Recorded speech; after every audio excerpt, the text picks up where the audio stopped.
Happy Wednesday, everybody. Welcome to the Brownwood Lions Coaches Show here on KOXE. I am Derek Stuckley, along with Brownwood Lions head football coach, athletic director, Sammy Burnett.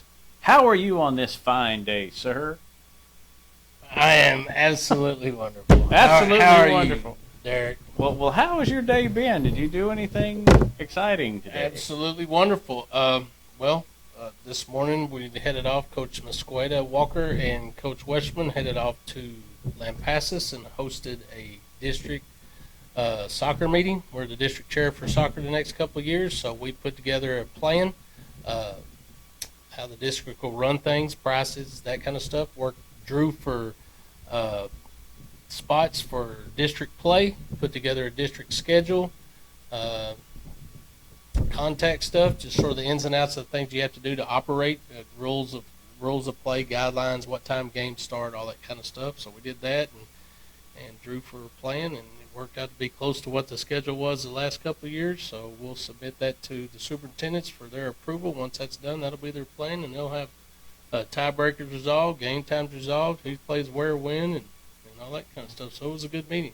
I don't know if we talked about it when they announced their realignment a couple of weeks ago. Basically, it's the same district as before, with the exception of Salado being gone, and I think everybody's glad that they're gone. Yeah, Salado's gone. Also, China Springs opted out.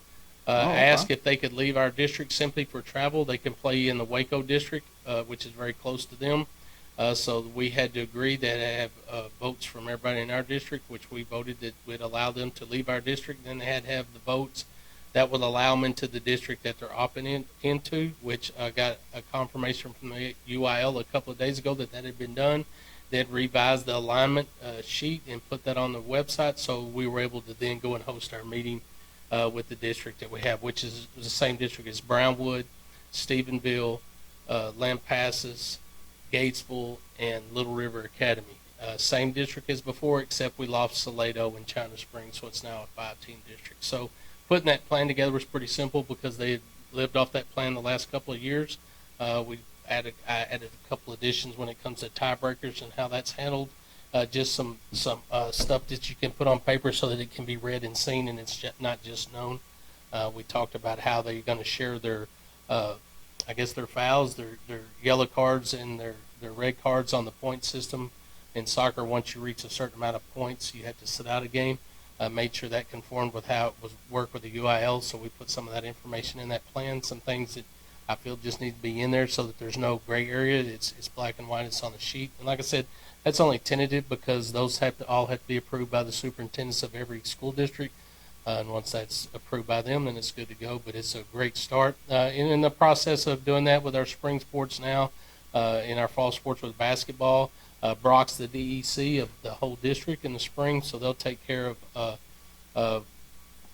the plans and how you submit eligibilities and that kind of stuff, and PAPFs, that previous athletic participant forms, that'll all go through Brock. Working on sitting down now and getting your basketball schedule done, getting your baseball and softball and all your other spring sport district plans in place, and your schedule, which I think it'll be pretty good for us because everybody's in our district. The only addition we have is Brock. So I think it may be a pretty simple process if Brock will agree to do what we've done in the past. If they have some ideas that they've done in their districts in the past and want to install those, they'll vote on that, of course, and if it gets inputted, it will be. But Brock is the district chair for our spring sports. So they're the new kid in town. Y'all give them all the work to do. Yeah. I like it. That's good. I do too. Good. All right. Well, I guess what else is going on? What happened last night? What happened last night? Brownwood got back in district run. Mm-hmm. Have two more games this week. One was played last night against Glenrose. We'll play Glenrose on Friday at 4:30 with the JV and 7 with the varsity. Went over to Glenrose last night and we're victorious. Like I heard Coach Sanford on his post-game show talking about how important it is to get back into those games and to play at a high level. I think what caught me first, which was impressive to me, was we outscored them by 9 runs. Coach Sanford and I get to talk a lot. One of the concerns that we've had throughout the year, not we, he and I share my side because if you ask, I tell him, but as our run production, I think if we score 9 runs a game, it's going to be extremely difficult to beat us. We have phenomenal pitching. Good example of that was last night with Giovanni Figueroa. threw a one-hitter and had 9 strikeouts, and was dominant on the mound. And I don't know how you consider who's our ace. Gavin has been our go-to guy for a long time. But to have a supporting cast with Giovanni and people like David Turner and Noah Gonzalez and Austin Wright and maybe others that can go in there and throw strikes and keep you in a ball game is big. But that's a great showing on the mound by him. I think it starts there with dominant pitching and great defense. And then we started lighting it up at the plate. I think Eli Hill had 3 hits and 3 RBIs. So it's good for him because he'd been in a little slump. But now's the time to get out of that slump and really feel I speak for myself here because I haven't really talked to Coach Sanford a bunch about this, but I really feel if we can get some run production and, again, put pressure on people by scoring 6 or 7 runs a game, it's going to be difficult for people to score that amount of runs on us because our dominant pitching, and 99.9% of the time we play great defense. You're going to have hiccups in a game where you make a couple errors, and hopefully you can minimize the run totals when that happens. But go get outs when you can. Put the ball in play and put the pressure on defenses to make plays is big. And how many runs did we score last night with 2 outs? We had 5 2-out runs. 5 2-out runs. That's big. That is really big because you get 3 outs for a reason. They got to get 3 outs before you score. Maximizing your runs when you can is big. I think if they do that, they're going to be hard to beat, and I think they can make a deep run in the state playoffs. Looking forward to the state playoffs with them. Looks like we're going to wind up playing either Lubbock Estacada, and Coach, we worked on that this morning, locked down Snyder as a possibility to play that game. If it winds up being San Angelo Lakeview, then we would play them somewhere around Abilene, hopefully, if we can get that done, or Sweetwater, something like that. And if you want to, like we did last year, flip for home and home, and play, if you play one game at one place, one game at another, if you have to have another game, you finish it at that site. You can do that. I don't think that's what he wants to do. I think he wants a neutral site. Let's hope the rain stays away if that happens. Yes, last year. Yeah, one thing I look forward was if there's a place we could play that had turf, so you don't have to worry about the rain. And Abilene has some of those facilities. I don't know if we're going to be able to get those or not. But Snyder has a good facility. They have a good field, a historic field over there that you can play on. So that's the forecast for them. They're going to wind up playing those games Thursday, Friday, Saturday, or possibly a Friday, Saturday, or one Thursday, one Friday, one Saturday. However those coaches work that in. A possibility for that district to have a play-in game on Saturday, so I don't know. We'll see who it is, but we think it's going to be Lubbock Estacada, but it could possibly be Lakeview, and I think there's a backdoor chance that Levelland may get in, so they can work that out. We'll just be prepared and ready to play, whoever that may be, but before that happens, we got a big ball game at home Friday. Pack the stands, get out there and support those kids. Last opportunity possibly for our seniors to play at home, so a big game for them. So hopefully they can finish the district in a dominant fashion and sweep Glen Rose. Yeah, and Coach Sanford was talking after the game, maybe their most complete performance of the year. The one-hitter, pitching-wise, no errors on defense, and the 9 runs. That's the largest margin of victory all season long. That's a great concoction for a big old nice winning stew, isn't it? Yeah. So you kind of bottle that up and start doing that the rest of the season. I'm telling you, what a great time to start doing that. That's for sure. I think the break that the kids had is big. It gives them a time to rest, even though we played a top-notch 5A school in Alamo Heights and were ahead of that game for a while and made some errors that cost them the game. We talked about that on the last show. Sometimes it takes a loss like that really has no meaning towards your opportunity to advance in the playoffs. To recharge those batteries, reset that mentality that says, hey, we really got to focus because we can be beat. It's been a while since our kids have dropped a game, and sometimes a late loss can be important to what you want to do in the playoffs. Okay, so we got baseball here Friday night. What else we got going on, Coach? Well, also Friday, our girls will be in a bi-district matchup against Snyder. That'll be at 5 o'clock on Friday at Abilene Cooper.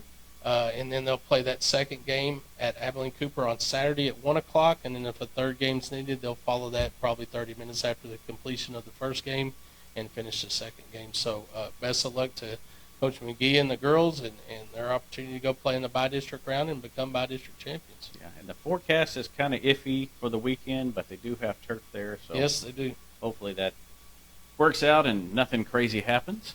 I guess anything else going on? I know we got some things to talk about coming up next week, if you want to mention some of that. Absolutely. We'll leave Sunday for our boys golf team to head to Kingsland to play in the state golf tournament on Monday and Tuesday.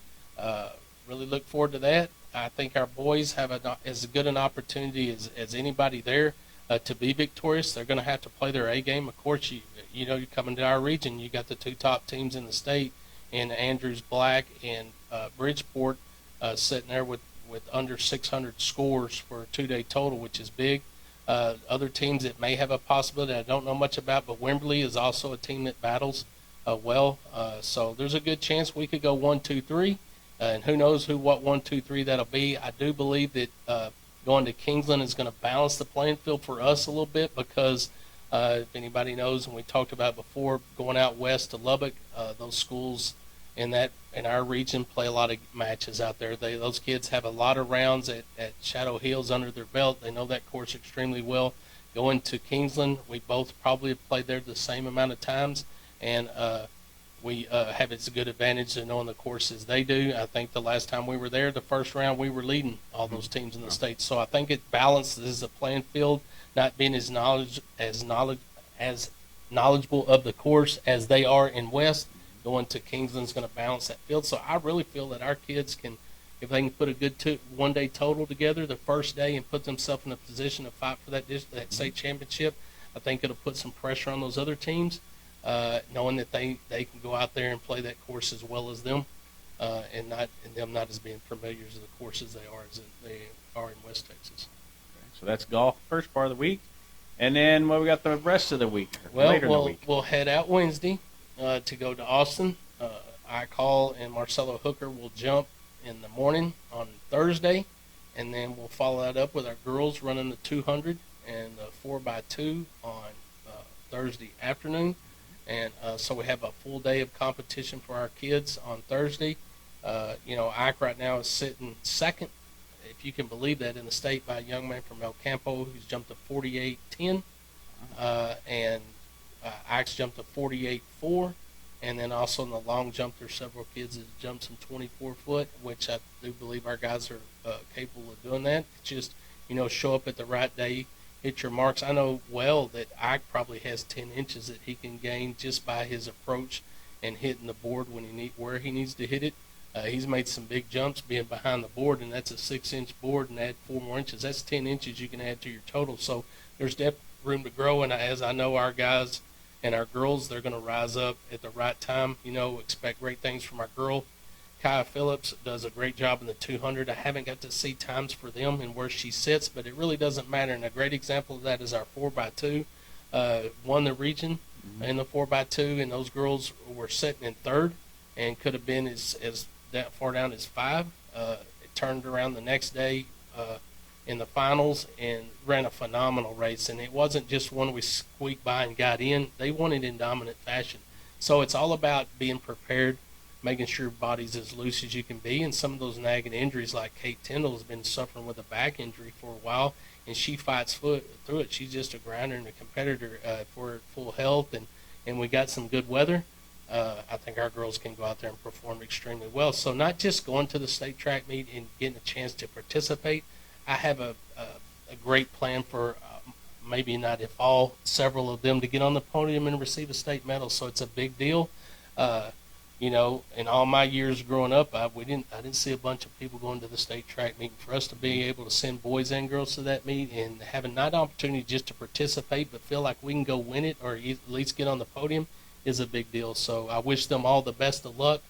I hope they're relaxed and just treat it as another track meet. But it's a great venue. There's tons of people there. As you know, it's an awesome environment for those kids. Just go out there and go do the best you can and let the Lord take care of the rest. You're prepared. You've done the work. Go out there and use the gifts He's given you and go out there and enjoy yourself and have fun and live in the moment. There you go.